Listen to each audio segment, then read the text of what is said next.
Hey, what's up everybody? Welcome back to the channel. Today we have a post-game commentary. This was me actually filming footage for a compilation video, but the match here that I got in was pretty good. It was my first time jumping in with Red Green Law. I'm using the deck profile card for card that Cross AI.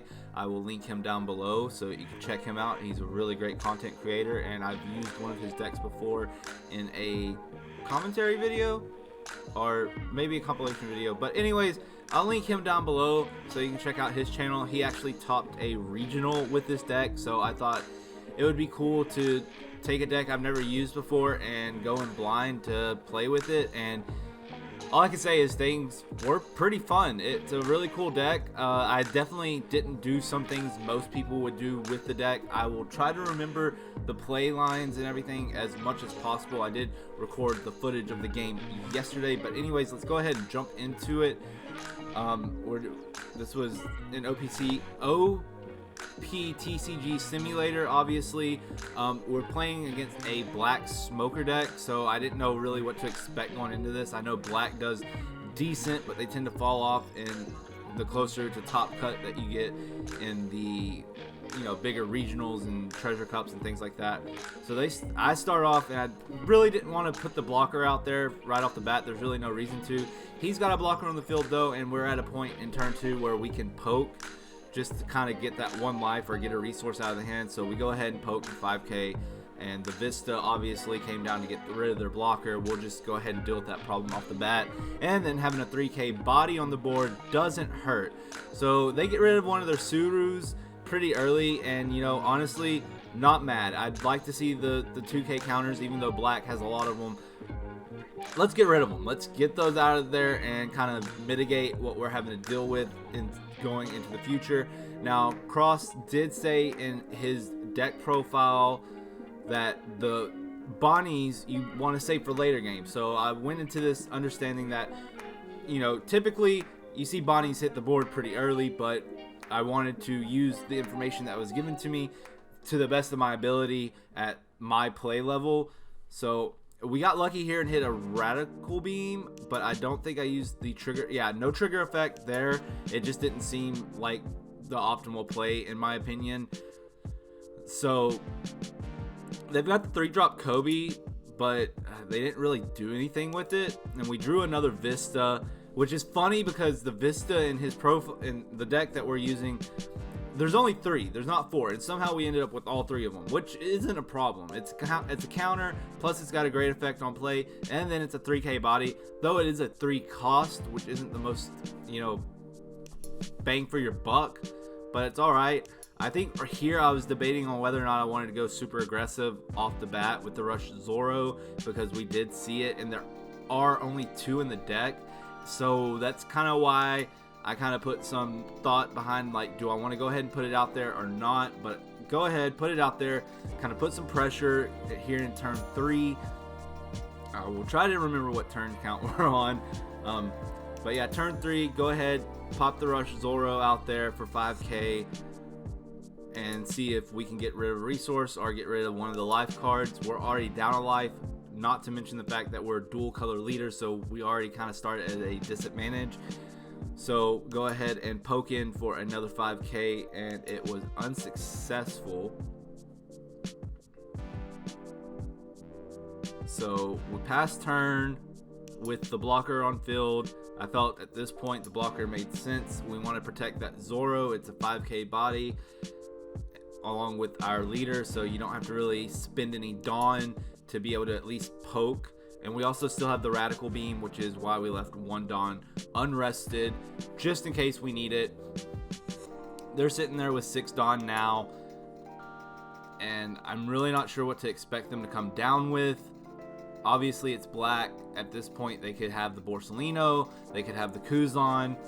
Sakazuki is a threat coming up the next turn, so there's plenty of things that are just kind of,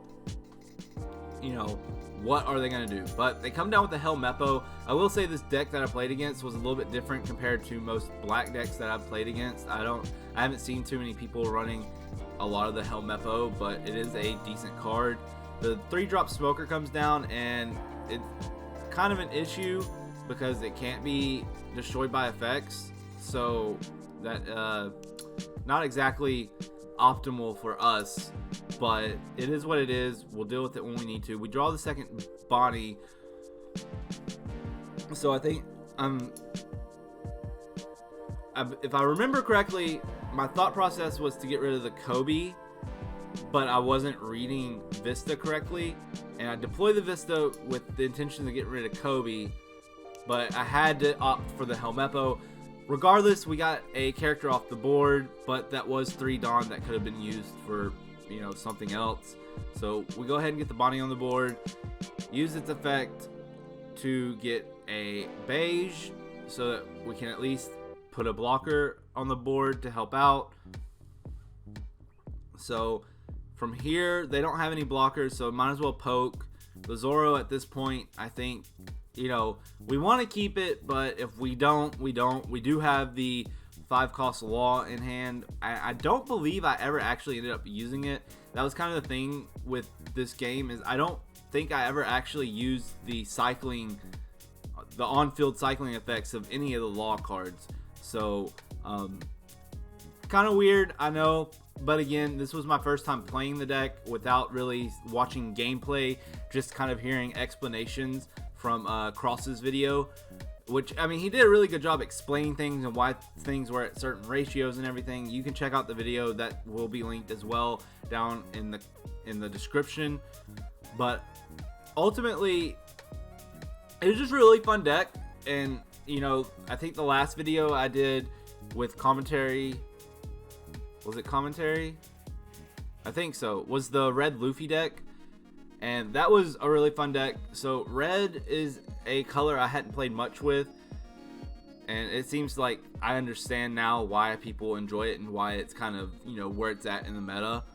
But at this point, they've dropped the Kuzan, and then they drop a second 3-cost Kobe.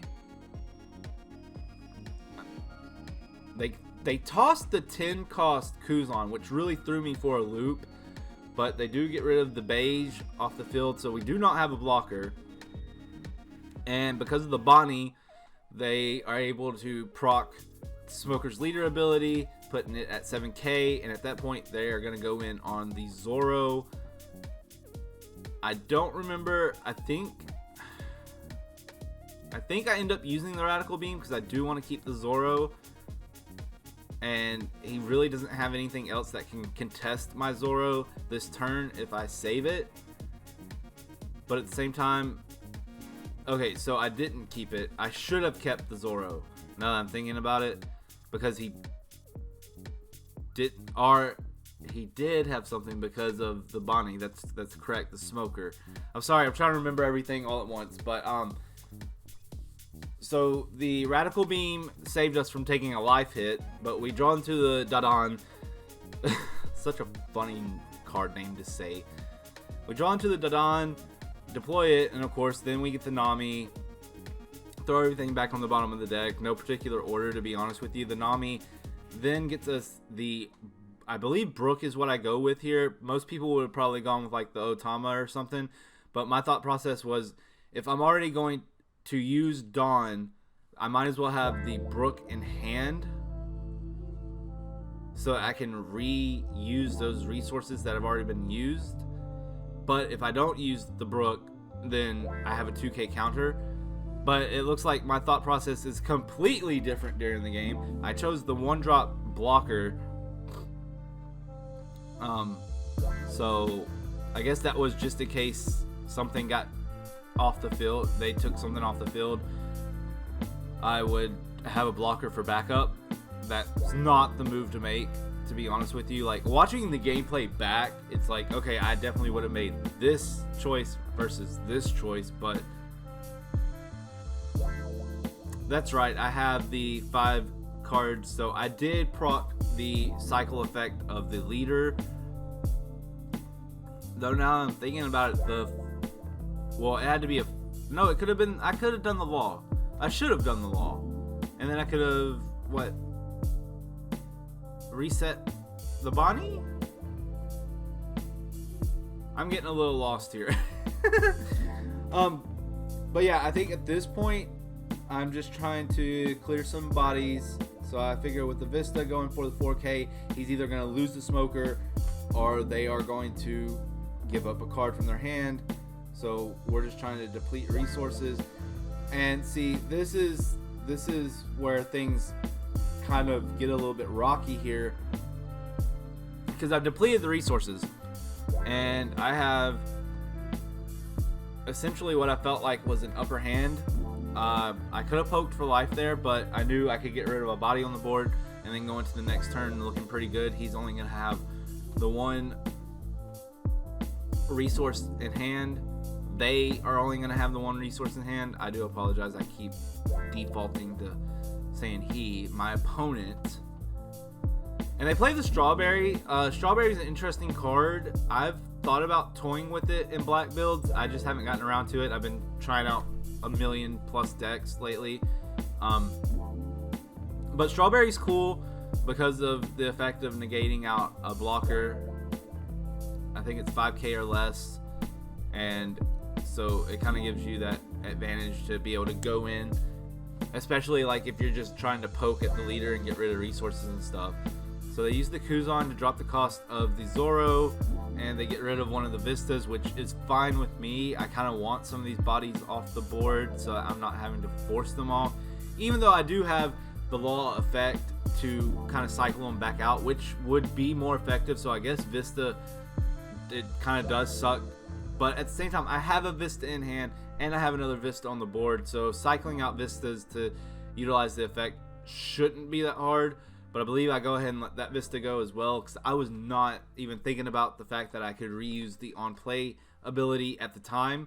But this is the joy of learning and growing in a TCG, because there are not many TCGs I've put this amount of time behind. Obviously, there's Master Duel content on the channel, and I've always kind of dabbled in Yu-Gi-Oh, but I never took the time out to like really understand the game. I have a very rough understanding of the game. So at this point, just take the life. We get the 5-drop blocker Law, which, you know, is fine. And I don't remember if I take this or not. I take that and I end up with a Dadan again, which is cool. And then we draw another 5-drop Law. But I believe here... No, it was last turn I got real cocky and I thought I had it in the bag, I think is what it was. And so I was very much so not thinking correctly. I was just excited because I was like, oh, first time going in with the deck and being able to pull out a victory would be huge. But we used the Nami to get the Brook. So we have another 2k counter in hand, or a 2k counter in hand. We're going to go ahead and poke before we do anything else, because they don't have a blocker and they don't have any cards in hand. And this was the mind state where I kind of messed up, because I was like, oh, they don't have anything in hand, but they get one off the life, and I wasn't thinking about that. And luckily the Zoro did go through. And at this point, I have 8 Dawn. And I'm just kind of like, you know, how do I push for game right here? So that was kind of what my thought was. And so use the Brook to utilize that. And for some reason, again, I'm thinking they don't have cards in hand, though they do. And of course they have the 2k Tashigi counter, which saves them from that. And at this point, I'm trying to decide, do I want to utilize my Dawn? Which I should have. I should have utilized my Dawn. And I know the Vista was dead at this point, and I couldn't, you know, cycle anything. But I think I either go for the Dadan, no, the Chopper. I go for the blocker so I have something to kind of mitigate to make it to the next turn. Because despite having the upper hand or feeling like I have the upper hand, I only have the 1 life and 1 card that was rested. So it's kind of like, you know, I have to be able to make it to that next turn. And honestly, I should have gone for the Kobe. I think I even remember saying that to myself as I was playing, is I should have gone for the Kobe. Because even though now they don't have any life, they are back with 3 resources in hand. They don't know what I have in my hand, but they know I don't have any events because I did not leave any Dawn unrested. So that is a disadvantage.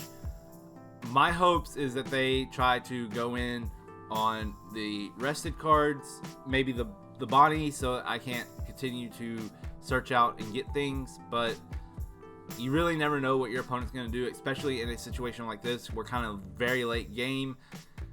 I'm 2 hits away. They do the strawberry, which sucks because I can't activate my blocker, but they go for the Dadan.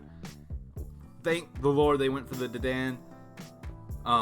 So I was fine with that because I have another one in hand, and we're so late game that paying a 2 cost wouldn't be a problem if I need to get to something.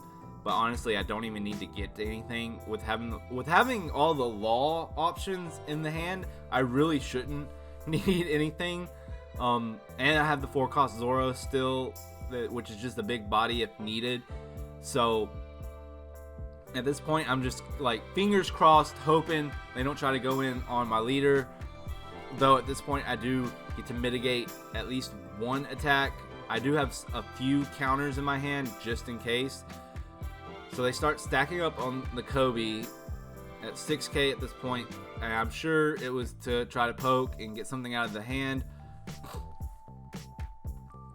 And I'm sure they're not wanting to get rid of resources in their hand. I'm going to assume this person is a little bit newer, because what I've learned is you don't kind of show all your cards at once. Like, you don't stack up all your Dawns at once on the stuff that you're going to go in with. You keep that information in your head. You go one at a time so that you can better allocate moving forward what your game plan is going to be. So we're down now to, we just have 2 attacks to worry about. They've loaded up on the Kobe. It's 8k into the 5k. I think at this point I'm trying to decide, which one's going to be easier to deal with. The Radical Beam comes down. Not the Radical Beam, the Jet Pistol. And I'm like, let's get rid of Kuzlan. That's probably my biggest issue right now. And if I can make it to next turn, we're good. We should be good. So at that point, they're hitting me with 9k with their leader. And I'm just trying to, make it.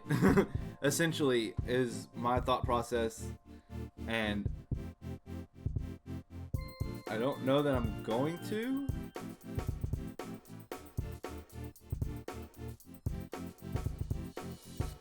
Okay, the 5-drop law is a counter as well. I forgot about that.